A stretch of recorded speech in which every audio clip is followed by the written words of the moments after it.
Bonjour à tous. Nous sommes donc mardi et aujourd'hui, eh bien, comme promis, il y a une nouvelle histoire. Alors tout d'abord, merci à Adam qui s'est manifesté pour suggérer 2 mots, donc le mot bêtise et le mot rigolo. Et merci aussi à une petite Léna qui, elle, a demandé le mot ampoule. Alors avec ces 3 mots, bah écoutez, je vais essayer de créer une histoire aujourd'hui. L'histoire s'appellera donc Les ampoules et les lutins. Alors il était une fois, dans un grand manoir, vivait un écrivain. Cet écrivain écrivait beaucoup de livres très très intéressants, des livres pour les enfants, des livres pour les grands. Et cet écrivain, eh bien, figurez-vous qu'il aimait beaucoup travailler la nuit. Aussi avait-il dans sa maison beaucoup de lampes et d'ampoules. Il y avait tout d'abord la plus grosse des ampoules, c'était celle-ci. Voilà, ça c'était l'ampoule du projecteur. Une grosse ampoule qui faisait une énorme, énorme lumière. Il y avait ensuite une ampoule un petit peu plus petite qui était celle de la cuisine. Cette ampoule disait: «Moi, je suis très, très importante. J'éclaire la cuisine. C'est-à-dire que sans moi, eh bien, personne ne peut se faire à manger. Oui, je suis vraiment quelqu'un de très, très important.» Et la grosse ampoule répondait: «Oh, plus important que moi, vous ne trouverez pas. Regardez, comme j'éclaire beaucoup, je suis vraiment, de ce manoir, l'ampoule la plus importante.» Ensuite, il y avait également une autre ampoule. Oh, celle-ci était bleue. Elle faisait une lumière très, très, très, très jolie. Et celle-ci siégeait dans le bureau. Oui, oui, oui, dans le bureau de l'écrivain. Aussi disait-elle: «Mmh, non seulement moi je suis une ampoule très très belle, mais en plus je suis l'ampoule la plus intelligente, car moi je vois tout ce qu'écrit l'écrivain. Oh oui, je suis vraiment, vraiment très importante.» Et puis, il y avait une autre ampoule, la plus petite. Alors elle, elle disait pas grand-chose. «Moi, je suis une toute petite ampoule et moi, j'éclaire les trous de souris. Oui, voilà. Moi, je n'éclaire que les tout petits recoins. Je ne suis peut-être pas très très importante, mais au moins, je suis là.» Et donc, vous l'aurez compris, notre écrivain était très très attaché à toutes ces lampes et à toutes ces ampoules. Et un jour pourtant, eh bien, est arrivée une nouvelle par la poste. L'écrivain a pris la lettre, l'a ouverte et a lu. C'était une lettre de sa sœur. «Mon cher frère, pourrais-tu venir au plus vite chez moi? J'ai besoin de toi. Des lutins sont en train de faire 1001 bêtises dans ma maison et je ne sais plus quoi faire. Signé ta sœur bien-aimée.» Notre écrivain, très bouleversé par ce qu'il venait de lire, décida en toute hâte de préparer ses valises et de partir au plus vite voir sa sœur qui manifestement avait besoin de lui. Aussi ferma-t-il toute sa maison, les volets, et il partit pour une durée indéterminée. Arrivé chez sa sœur, notre écrivain lui dit: «Alors ma sœur, mais que se passe-t-il? Ta lettre parle de lutins qui font des bêtises.» «Absolument», dit la sœur, «absolument. Écoute, mais regarde un peu chez moi.» L'écrivain regarda, et alors oui, ah oui, effectivement, il y avait un problème. Figurez-vous que chez la sœur de l'écrivain, eh bien, il y avait 3 lutins. Pim, Pam, et non les parents Papoum, hein, et Repam.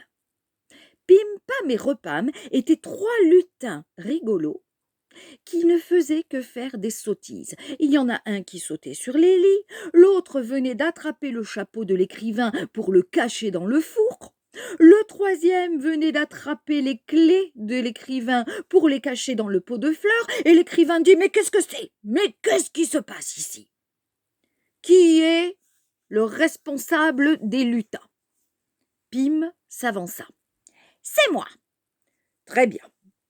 Alors peux-tu me dire, petit lutin, d'abord comment t'appelles-tu? Je m'appelle Pim et je suis un lutin rigolo qui fait des bêtises. Ça, j'avais remarqué. Alors dis-moi, Pim, pourquoi faites-vous des bêtises? Eh ben voilà, dit Pim. Il se trouve qu'avant, les lutins avaient une grande place dans les contes pour enfants. Et aujourd'hui, il n'y a plus de lutins dans les histoires d'enfants. Alors nous, on n'est pas contents, on s'embête et du coup, on fait des bêtises. Voilà. Et voilà, dit Pam. Et voilà, dit Repam. Ah, dit l'écrivain, ce n'est pas faux.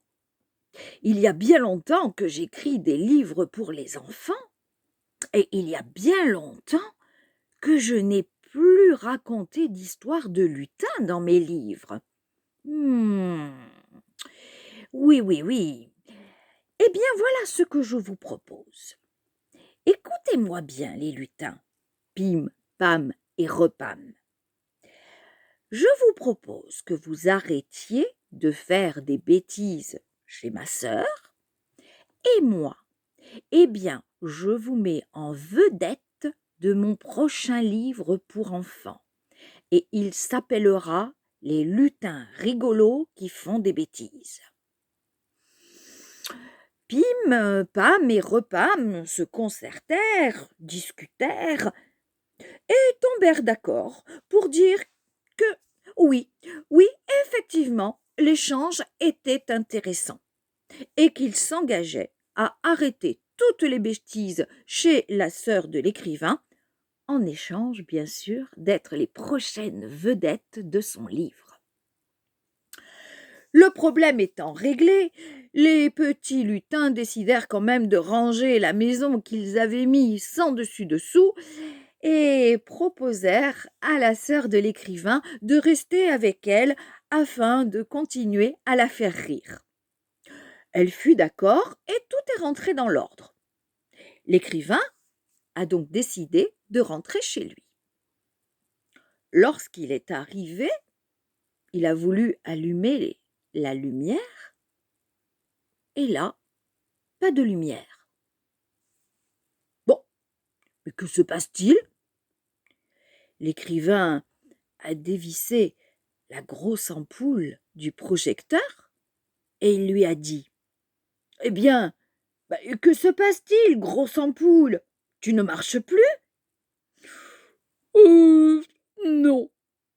Vois-tu, pendant que tu étais parti, eh bien, je me suis aperçu que le soleil éclairait énormément et que jamais je n'arriverai à avoir la puissance du soleil.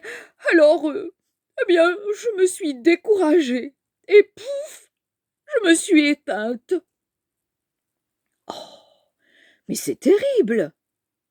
Alors l'écrivain est allé dans la cuisine. Il a voulu allumer la lampe, mais tout est resté dans le noir. « Mais que se passe-t-il, ampoule? Tu ne marches plus ?»« Oh, eh bien non. Vois-tu, en ton absence, eh bien, je me suis rendu compte que je ne serai jamais aussi puissante que la grosse ampoule du projecteur. Alors, eh bien, écoute, je me suis découragée et pouf, je me suis éteinte. » Oh! Alors l'écrivain est allé dans son bureau. Là, il a voulu allumer sa lampe et rien ne s'est allumé. Mais que se passe-t-il, ampoule? Tu ne marches plus? Oh, à quoi bon? Vois-tu, j'ai réfléchi moi aussi, et je me suis dit, bon, je ne serai jamais aussi utile que la lampe de la cuisine. Grâce à la cuisine, les gens peuvent manger, ils peuvent se nourrir, ils peuvent vivre. Mais moi, à quoi je sers? Pouh, je n'éclaire qu'un simple cahier où tu écris. Oh, oh non, je me suis découragée. Et vois-tu, je me suis éteinte. Alors l'écrivain, toujours plongé dans le noir, s'est dit: «Mais c'est la catastrophe!» Alors il s'est approché du petit trou de souris et là, il y avait la petite lampe. Et la petite lampe, elle, était éclairée. «Oh, mais petite lampe, tu marches? Mais tu ne t'es pas découragée?» En fait, j'ai bien failli me décourager. Mais je me suis dit, si quelqu'un d'aussi gentil, si quelqu'un d'aussi intelligent que l'écrivain m'a placé là, devant le trou de souris, pour éclairer le passage de la petite souris, alors il ne l'a pas fait par hasard. Ça veut dire que moi aussi petite que je sois, eh bien, je suis importante pour lui. Alors du coup, eh bien, j'ai décidé de garder tout mon courage et de rester allumée. Oh! Oh, mais que tu as raison. Si petite sois-tu, effectivement, tu as ta place. Et elle est très, très importante. Et tu es très, très importante pour moi. Et ce soir-là, eh bien, l'écrivain prit la toute petite lampe pour s'éclairer. Et c'est ce soir-là qu'il écrivit la plus belle histoire qu'il eût jamais écrite, celle des petits nains rigolos qui faisaient des bêtises, éclairés par sa toute petite lampe. Voilà, c'était l'histoire d'aujourd'hui. Donc je vous invite encore une fois à me laisser à me suggérer de nouveaux mots pour l'histoire de demain. J'attends avec impatience. J'espère que cette histoire vous plaira. Et pour les plus petits, je vous propose un nouveau rendez-vous qui serait à partir de 19h30 pour un tout petit conte, juste avant d'aller faire dodo, quelque chose qui va durer 3 à 4 minutes, 5 maximum, vraiment pour les tout petits, pour la petite histoire du soir avant d'aller se coucher. Allez, bah je vous dis à demain, à partir de 15h. Enfin, ce soir à 19h30 pour les plus petits et à partir de 15h pour les plus grands. Bye bye!